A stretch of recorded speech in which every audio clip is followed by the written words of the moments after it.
By the mid-'80s, I had published 7 issues of Dog Boy on my own under my Cathead Comics imprint.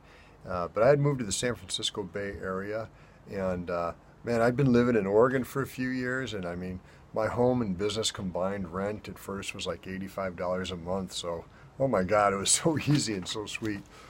But, you know, I was like a moth to the flame. I went to the Bay Area, and that's where the action was. I got there, I started going to Looney's. I met Dory Seda, Don Donahue, Christine Critter, a little later, Lloyd Dangle, the most talented artist I know, maybe. Lloyd is fantastic.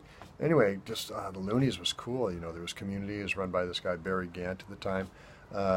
Met Trina, became friendly with Trina there, who's a wonderful artist and just presence in the comic industry.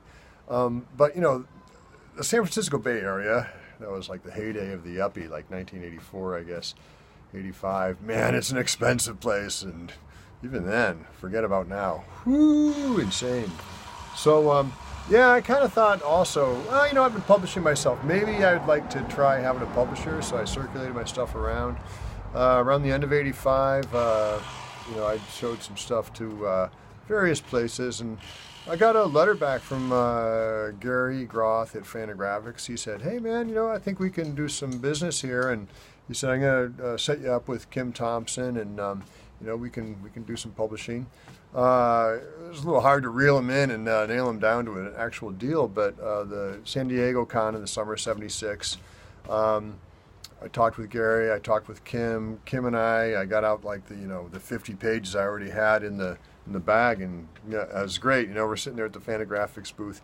Kim looks over my stuff. We're just chatting and smiling. And Kim's like, yeah, this is publishable. This is publishable stuff. And I mean, I'm just like, ah! That was great.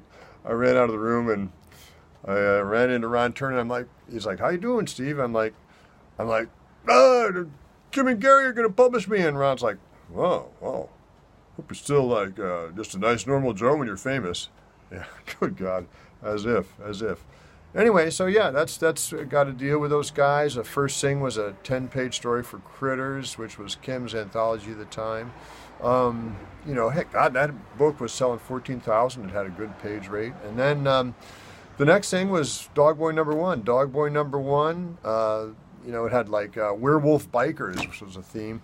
It's one of my maybe less coherent stories, but it was really well drawn. There was a backup story about a witch living in Dog Boy's basement. That was pretty good, and like a little dog that would like grab him by the side of the neck and just like hang on to him for about a week. So anyway, yeah, Dog Boy 1 shipped December 1986, 10,500 copies. Thank you very much. You know, from there, I'm just like, I'm set, man. This is December 1986. Well, okay, we'll pick this up in the next episode of my personal comic book history. Steve Lafler, cartoonist, signing off. Good day.